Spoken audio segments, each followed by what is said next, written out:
I can remember when Negroes were just going around scratching where they didn't itch and laughing when they were not tickled. But that day is all over.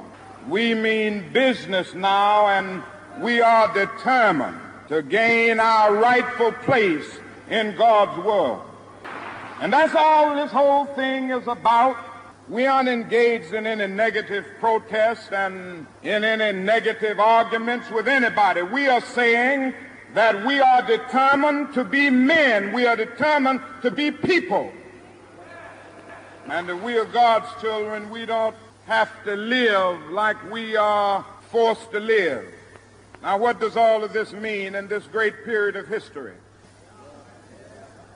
It means that we've got to stay together.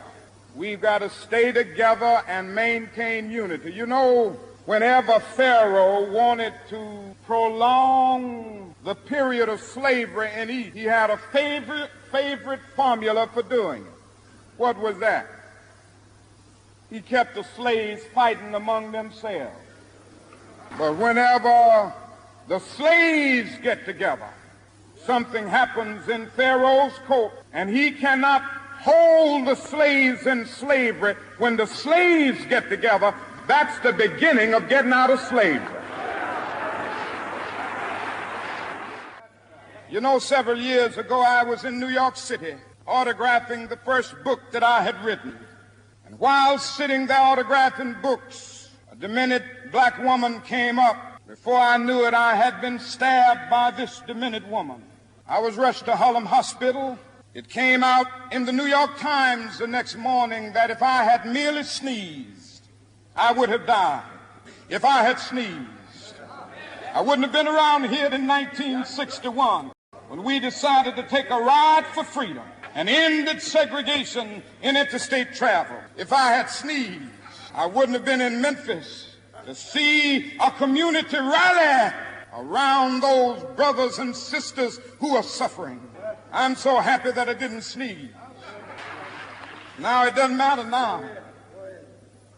It really doesn't matter what happens now.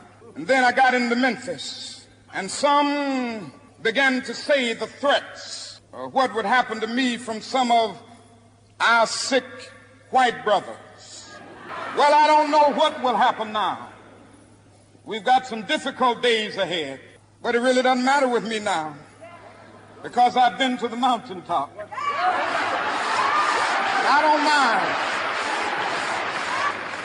Like anybody, I would like to live a long life. Longevity has its place, but I'm not concerned about that now.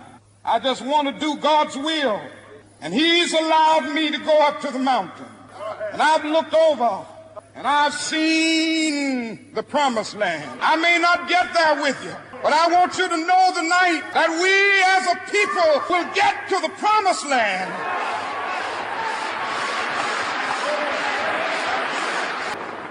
Let us rise up tonight with a greater readiness, with a greater determination in these powerful days, these days of challenge, to make America what it ought to be. We have an opportunity to make America a better nation.